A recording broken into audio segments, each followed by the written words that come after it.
It's Wednesday, it's 5 o'clock, which means it's time for... Craig and Ryland's Magic Review! Exactly. I'm Craig. I'm Ryland. And welcome back. But now, first of all, we've got your mat, not my mat. Yeah. He insisted on having his mat today. I don't know why. You left yours at that. Well, yeah, I wanted to go and get it, and he said, no, we'll use my mat, so that's the way it is. Guys, if you've never seen this show before, myself and Ryland review 4 products every single week. We look at some newer stuff, some of the older stuff, but we perform everything that we review. And we've got a brand new item from Alakazam. What Happens in Vegas, produced by Alakazam Magic. They're the guys that did the Unorthodox deck last week that you gave a really great review for. And again. And he said that he likes this even more than the Unorthodox deck. Now, it's by a good friend of mine. This was created by a guy called Montier. Okay, and I know you want to perform this, don't you? Yeah. So do you want to go ahead and perform it? Yeah. Go for it. Can we get the camera a bit closer, please? Yeah. Mm-hmm. That'd be really good. It's a souvenir deck from Las Vegas. A souvenir deck from Las Vegas. Yeah. You and Mummy got married then. Yeah, I did that with the power of my mind. I hope you're impressed. Every time you do No, that. that's because my psychic powers. Yes, me and Mummy got married in Vegas. In fact, on our wedding night, we went to see Penn and Teller. What? I know, one of your favourite acts. Yeah. Yeah. So there you go. But you're the one who gave me this from one of the casinos. Casinos, yeah, that's right, yeah. You gave me one. Yeah. You got one as well. Yes, I have. Well, I got a pack of cards. And I know what you're wondering. What am I wondering? You're wondering why the card box is bigger. I was wondering that, yes. But Why is the you card... saw the gap right there. Yeah? There's a big gap for the poker chip. Oh, there's a poker chip in there. Yeah. Okay. My prediction. A prediction? Yeah, book poker chip for my prediction. Okay. Well, so we got a bunch of cards, yeah? And these are from where? Different casinos? Yeah, a bunch of from different casinos, yeah? Okay, yeah. Now, what I want you to do is I'm gonna go down onto the table like that. Yeah? And you're gonna pick a card, okay? Any card? Yeah, just say stop. Okay, cool. And I can stop anywhere? Yeah. Anywhere at all? Yeah. Stop. One on the packet or one of the... That one there? This one. Yeah. You got the 3 of spades. Okay. Yeah? Now you're going to repeat it, but with this side, and this time you're going to pick a back. So one of these backs, okay? Okay. And I can stop anywhere I want? Yeah. Okay, I'll go for 3, that one there, the King of 3 Clubs. of spades, the Sierra one. Sihara, yeah. Okay. Mm-hmm. So you could have picked any of those 2 cards you wanted to. Yeah, that's fair, that's fair. Yeah. But do you remember I said I had to put a poker chip in it? That was my prediction. You said you had a prediction in here, didn't you? A poker chip. Yeah. No way! It's a poker chip from Sahara. That's amazing, right? That's really cool. Do you know what's on the other side? Another Sahara logo? The 3 of spades. Dude, that's brilliant. That's absolutely awesome. And now So, you can examine everything. that's really good. That is really, really good. So, I want to ask you a couple of questions about this. You've learnt this, you've performed it, you watched the download. So, first of all, how easy is it? Very. You said to me it's one of the easiest tricks that you've ever learnt, right? Yeah. There's no moves. No moves. And it's an instant reset, isn't it? I mean, it takes like 5 or 6 seconds to reset. Yeah. Just takes a couple of seconds to reset. I'll just reset it. He's going to reset it while we're talking. The download, by the way, was really, really good. It starts with Peter and Harry Nardi talking through the different handlings, and Harry's got some really nice touches on that. If you've seen his performance online, you'll know he's got some really nice touches on that. And then Liam comes on, and he's got a completely different way of performing it as well. I know when I first saw this, don't give it away, Rai. If you're going to reset it, don't give the trick away. Okay. When I first saw this trick, I thought to myself, that looks like Detour de Force by John Bannon, but a much better version of it. Because I used to do Detour de Force. I think it was in either Smoke and Mirrors or Impossibilia. And it is. They actually credit that right at the very beginning of the download. But this is so much better. It's so much better for so many different reasons. I absolutely love the whole idea of the prediction, and I love the card box. You know, it's just these little bits that make a difference. It looks like a souvenir deck of cards from Las Vegas, but this is the box that the cards come in. I love that the poker chip looks just like a poker chip from the Sahara. Yeah, and that's... Have you reset that while we've been talking? Yeah. Perfect. It's great for walk around. You don't need a table. You can do it in people's hands. It's great for mix and mingle. It's great for big tables. And I love that double prediction. You know, they think that it's the Sahara and you get that right. And then you're like, well, look at the other side and you've predicted the card as well. Yeah. What do you think of it? Very good. Tell them, not me. Very, very, very, very, very, very, 1,000 times very good. Yeah, okay. So would you do it? Yeah. Well, you are doing it. You've learned it. Anywhere. Yeah, anywhere and everywhere. He takes certain decks of cards out when he goes out and about. I take a special deck, a mem deck, and a regular deck. He always takes 3 cards, a mem deck, a regular deck, and a special deck. And he said this is now going to be his special deck that he takes everywhere, isn't it? Yeah, I think I'm gonna have to start carrying 2 special decks, maybe 3. Yeah, no, 5. Now you're speaking like a proper magician there, right? Fantastic. So, you know what? I really like this as well. I can see myself doing this. There's a couple of different options. You can get a set of these. So you get 2 different force cards. That's one thing that you need to bear in mind. It is the same card every single time. It's the same force every single time. So bear that in mind if you're doing lots of people that might be talking to each other. But you can get a deal at Alakazam where you can get 2 different force decks, so you can get 2 different outcomes if you really like it that much. I think it's a perfect one to do, you know, maybe once or twice in the night to maybe the head table or something like that. I really like it. I'm going to do it. He likes it. He's going to do it. What are you giving it percentage-wise? 100. 100% off Ryland. 1,000. 1,000% off Ryland. You said this is probably the best trick that you reviewed since we started the show, didn't you? Yeah. Best trick that he's ever seen since we started the review show. This is his favourite trick, 1,000%. Which is insane, but there you go, 1,000%. And I'm going to give this 95%. I think this is a true working routine. You literally... if you don't want to give it 1,000, give it... It's getting 95%. Stop bullying me into it. It's getting 95%. We really like this. Well done, everyone involved in producing this. This is a great trick. Right, on to the next review. And over the last few weeks, there's been 2 products I've given 100% to. Yeah. Assy wins any card at any number. Yeah. And Assy wins double exposure. Yeah. This is another Assy win product, buddy. Another Assy win product. Does now, that mean this is going to be 100? Well, we'll see. We'll see. Because you said 100 at the beginning. We'll have to see. Assy's got a lot to live up to, haven't they? This is one that he brought out years ago. And it's been unavailable for a long time. It's called Gypsy Queen. And he's just brought it back out with Vanishing Ink. So it's just been re-released in conjunction with Assy Wind. I'm going to perform it for you first of all, and then we'll talk about what we think of it. Okay? Yeah. So it's a trick with a pack of playing cards, right? There are 52 cards in this deck. 52 cards, 52 possibilities. Now, here's what we're going to do. Before we begin, I would like you to touch a card. Can you do that for me? Yeah. So just touch one. Anyone you want to? That one right there? Yeah. Okay. Are you happy with that one? Yeah. Cool. We're going to leave that right there. I want you to remember that before we did anything, I left that card right there on the table. Yeah. Now, what I would like you to do right now, buddy, is you're going to name a card. When I snap my fingers like this, you're going to name any one of the 52 cards in the deck. It's completely up to you which card that you name. Which one would you like to be? Name it now. 2 spades. Now, if you want to change your mind, you can change your mind. I never said it before. You sure you don't want? You can. I mean, there are a lot of cards in here. You don't have to go with the 2 of spades if you don't want to. Are you happy with the 2 of spades? Yeah. Because this is going to really irritate you. When I turn this card over and show it to you, you're going to get really irritated. Are you sure you want the 2 of spades? Yeah. Well, I told you could change your mind, didn't I? Yeah. Check it out. Look at that. Ryland, thank you very, very much. The greatest magician of all time. That's me. The greatest magician of all... That wasn't the Ace of Spades. Hang on. What card did you say you wanted? The 2 of Spades. Yeah. That's not the 2 of Spades. That's the Queen of Hearts. Yeah, but you said you wanted the 2 of... Queen of Hearts. Yeah, I know. But look at what the Queen of Hearts is holding.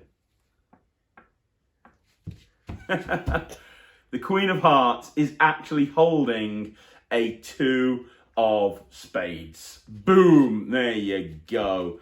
And it's pretty much an instant reset. It takes like 3 seconds to reset. Have you already reset it? Yep, I just did it.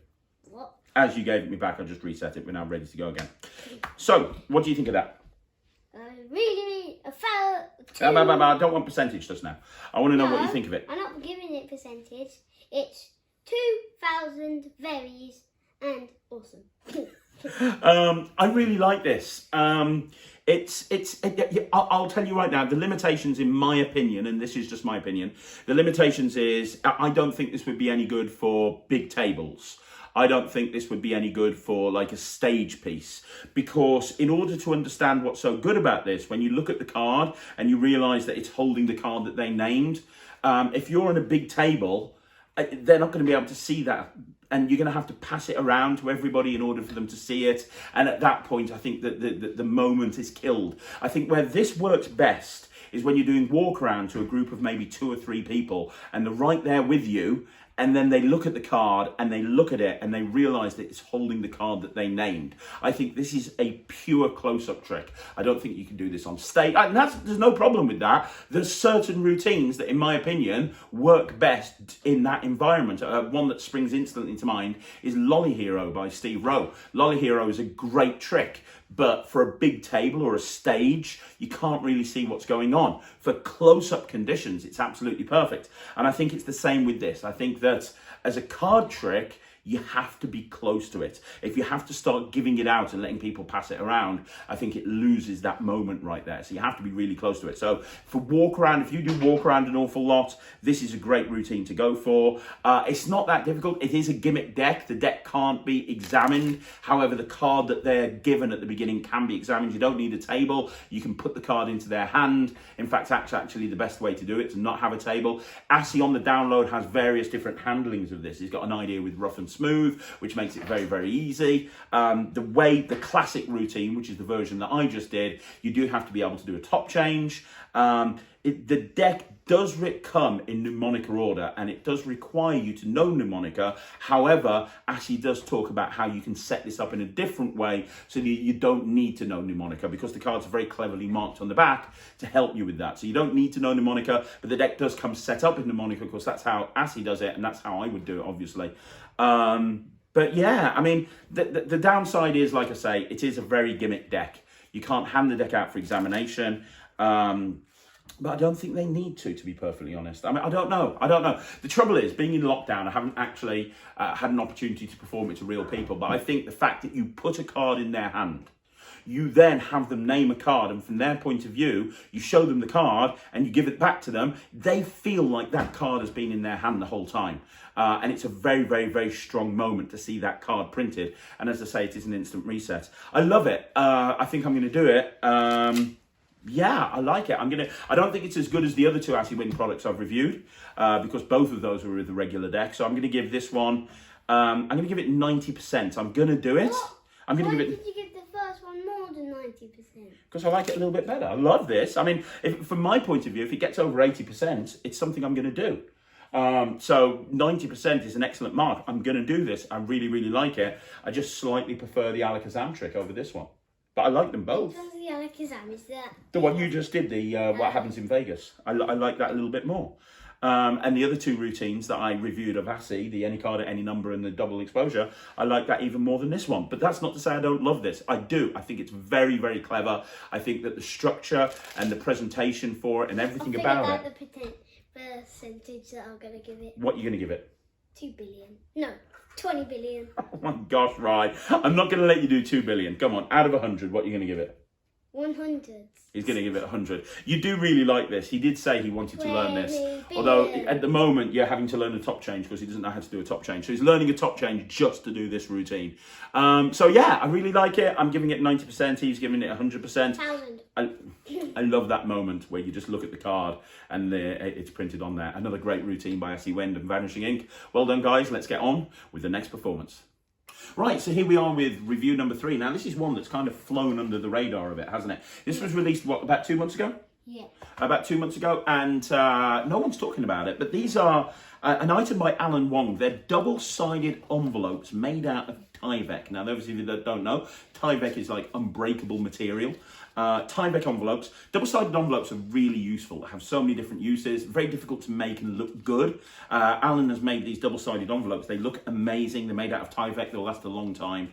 And they come in packs of 3, packs of 5, packs of 10. We'll talk about them in a bit. But about 15 years ago, I released an ebook called Born a Freak. And in there was a trick that used 5 double-sided envelopes. And when I saw these, I was like, man, I'm going to teach this to Ryland. It's like a banknote style routine. And you love this trick, don't you? So we thought we'd perform the trick out of my ebook that uses these envelopes. And then we'll talk about the envelopes. Feel free to use this if you want to. It's a nice routine. You're going to perform it for me, Ryan? Yeah. Perform. Go. Got a £20 note. Got a £20 note. Can I have it? No. Please. You have to earn it. I have to earn it. What do I have to do? Wash your car? No. Okay. But that would be nice. You haven't got a car.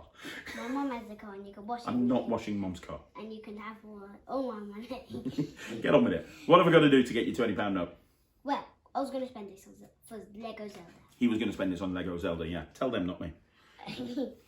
So. But I can get a chance to win it. Yeah, so 5 envelopes. 5 envelopes, yeah? Yeah? Yeah? Now, 4 of them say lose. Yeah? And 1 of them says win. Okay. The loose ones have blue back, and the red back is win. Okay. So win is a red back. And there's 1 win. Yeah, 1 win, 4 lose. Okay. So what do I have to do? You have to try and get the win one. And if I get the win one, I get the £20 note. Yeah.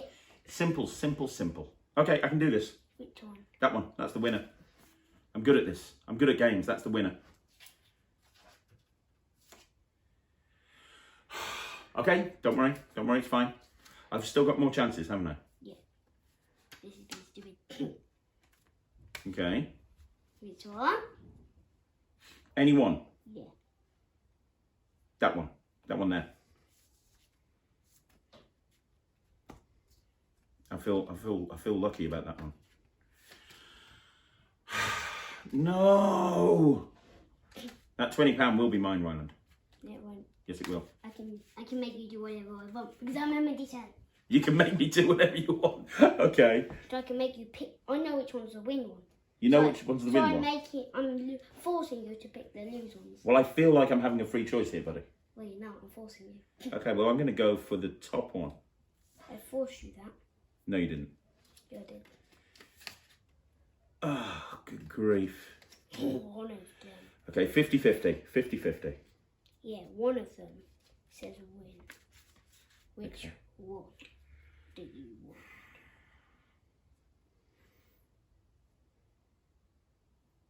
I want that one. So you want that one? Yeah, I want that one.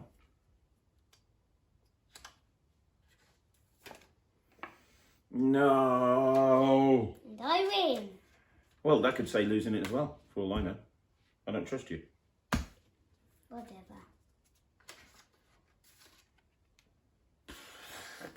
Okay.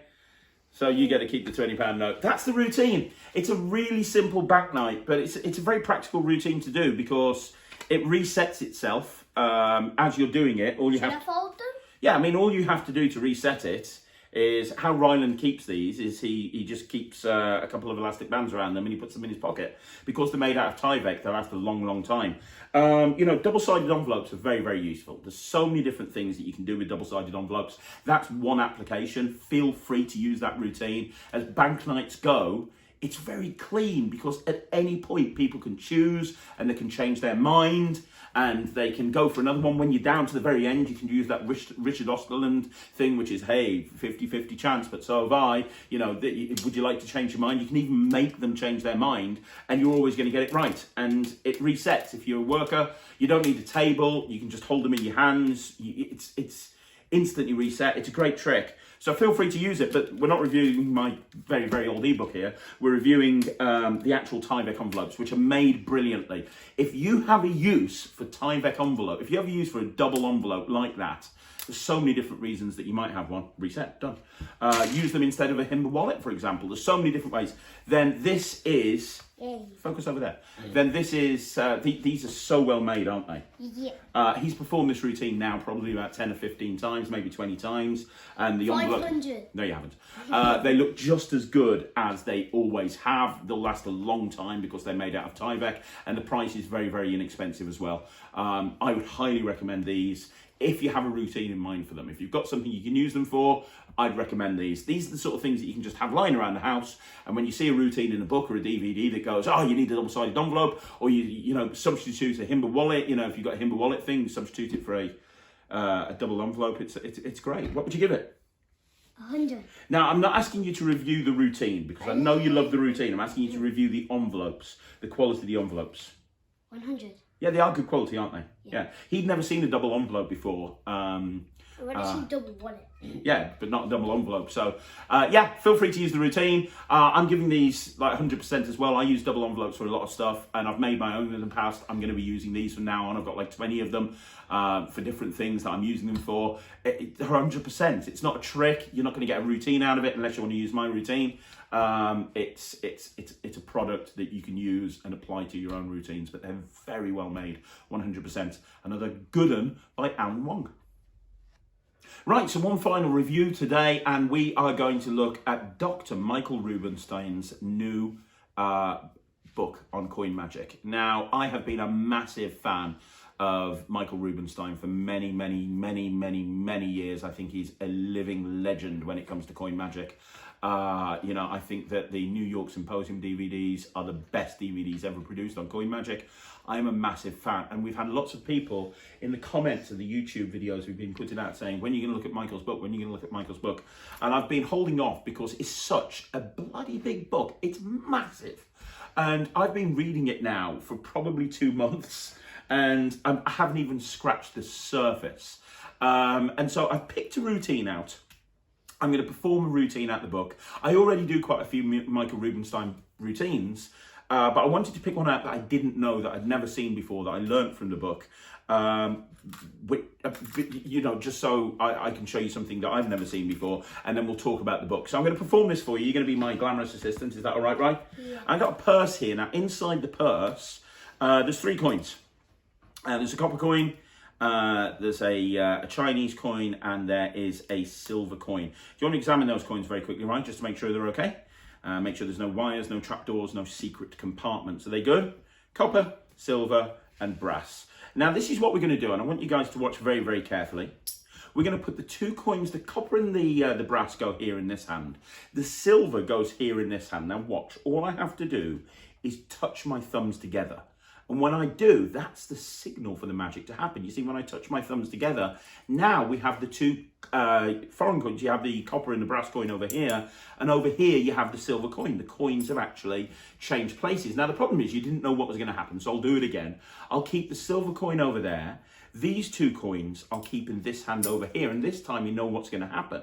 All I have to do is touch my thumbs together, and when I do, over here, we have the silver coin, and in this hand over here, we have the Chinese coin and the English coin, the copper and the brass. Now, when I do this, people turn around to me and they say, Craig, because that's my name, they say, Craig.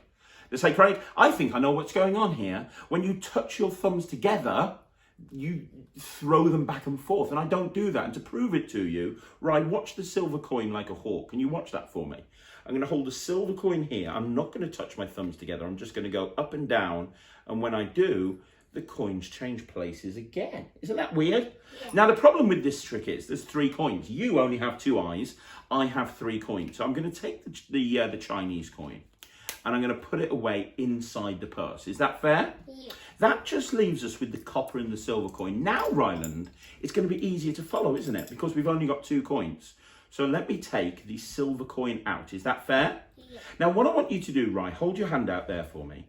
I'm going to give you the silver coin. I want you to squeeze it tightly. Squeeze that tightly. And then don't let me get anywhere near it, okay? Don't let me get anywhere near it. So what coin have you got?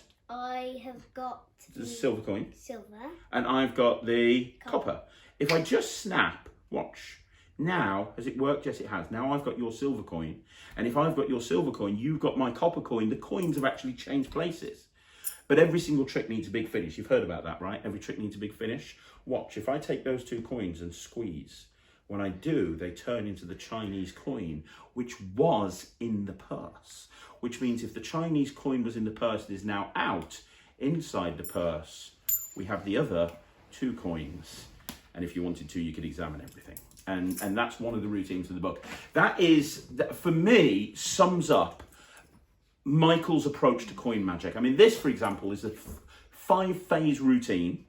And it's just regular coins. There's no gimmicks. You just have the 3 coins. There's no extras. There's no gimmicks. Just a regular purse. And you can do this wonderful 5-phase routine. I will say there's a couple of phases in there where I substituted a couple of times moves that Michael did, not because I don't think it's good, but there's certain moves, and I think you should do this when you're reading a book. There's certain moves that Michael can do brilliantly that I just struggle with. And so I think that when you read a book, what you do is you take someone's routine and you adapt it to work in your own hands. And a perfect example of that is Michael Rubinstein's ROPS move, which stands for Retention Open Palm Steel. I love that move. I've seen him do it live multiple times. It is a thing of beauty. I have spent 15 years attempting to learn that move, and I just can't do it. I can't do it very well. I've seen other people that do it brilliantly. I've always struggled, and it's one of those things that I can take one day I will get it. So I substituted a couple of moves in there, but that is just basic. That's just an example of the sort of thing that Michael does. Now, if you saw him on Penn and Teller Fool Us, and you saw his Twilight Zone wild coin, which is one of the best coin routines I've ever seen, and absolutely will fool the pants off you. That's on here. That's in his book as well, along with a million other things. He's got sections on everything. So first of all, he's got a slight section. Then he's got sections on coins across. He's got sections on foreign coins. He's got sections on coin gaffs. He's got sections on cards and coins. He's got sections on everything. It's a massive book. It is a massive book, isn't it? And then he talks throughout the book about how different routines can kind of work together. So this routine, he then says at the end, by the way, a perfect routine to follow this with is this coins across routine, and you go and watch that one, and then he talks about how this can be followed by this one, and he teaches you in the book about how you can make up little coin acts where all of the different things will work together. I cannot say enough good things about this book. I cannot say enough good things about this book. I've started teaching you some of the routines out of this book, haven't I? Yeah, you taught me that part. I don't really understand how to do it yet. I showed him this and he was like, tell him what you said. You were like, that's... impossible. He's like, that's impossible. That can't be done. I mean, you're learning... In fact, you've been learning David Roth's Portable Hole recently, haven't you? Yeah. But, I mean, Michael's stuff... Some of it... don't get me wrong. Some of Michael's stuff is not that hard to do. But there's other stuff that, ridiculously hard that only, a lot of practice will allow you to do. But for me... there's three big coin books in Magic. You've got David Roth's Expert Coin Magic. You've got the Big Coin book by Richard Kaufman, and you've got the new Jeff Latter book that came out a couple of years ago, Along Kiss Goodbye, I think maybe it is, something like that. Well, there's now a fourth book that... David Roth's book was always my favourite coin book of all time, and David Roth is one of my favourite coin magicians of all time. Not just coin magicians, but magicians in general. Michael Rubinstein's book is better. I'm sorry about that, David. I love your stuff, but Michael Rubinstein's book is better. I should say there's a section at the end with contributions from other people, including David Roth. And then randomly, I never showed you this, at the very end of the book, he's got a section on puns and jokes that you can use in any scenario. I should read some of those to you. You'd like it. But yeah, if you consider yourself a coin guy, you need to get this book. If you want to learn coin magic, you need to get this book. If you've learned some coin magic and you want to get better at it, you need to get this book. Every single person needs to get this book. And if you're one of those people that goes, I don't do coin magic, I only do card magic, get this book because this will change your mind. I love this. You started learning some of the routines in there. I'm now about a quarter of the way through the book and I've got miles left to go, but if I don't review it now, it's going to take about a year to get a review out. What are you going to give it? I've just talked because I hero worship Michael Rubinstein. I'm sorry I've not really given you much chance to talk, but dude, I don't know what I'm doing, but I love Michael Rubinstein. What would you give this book? 100. Really? I'm going to take a leaf out of Ryland's book. I'm going to give this trick, I'm going to give this book 1,000%. This is probably the best book. 2 million. No, you've already said 100. No. This is probably the best book that I've ever written. I wish I'd written it. This is the best book I've ever read. I'm going to be reading it for a very, very long time. I'm never going to put it down. This book is amazing. When you finish, read it all over again. Yeah, I will do. This book's going to be on my bedside table for a very, very long time. Get it while you can. I think he's just reprinted the second print run. That's how popular it is. You don't need me to tell you that to get it. You need to get it. It's amazing. Buy it. It's brilliant. Right, there you go. So that's another review in the bag. I think we've done a great job. Episode 10 is done. We're going to be back next week with a whole bunch of more stuff. We're looking at some amazing stuff. I think we might be looking at Bolted and plus an app and another book. There's some great stuff we're going to be looking at. But yeah, thanks very much for watching. You can follow this young man on The Kid Magician. That's his YouTube channel. He puts videos up twice a week, don't you, buddy? I did the portable hold. He did the portable hold. Portable hold is going up on his YouTube channel tomorrow. So watch out for it. He does it really, really well. And yeah, follow Slightly Unusual on YouTube. We put videos up every single day. And the review show goes live at 5 o'clock every Wednesday. So we'll be back again next week. My name's Craig. My name's Ryland. We'll see you next week on Craig and Ryland's Magic Review Show.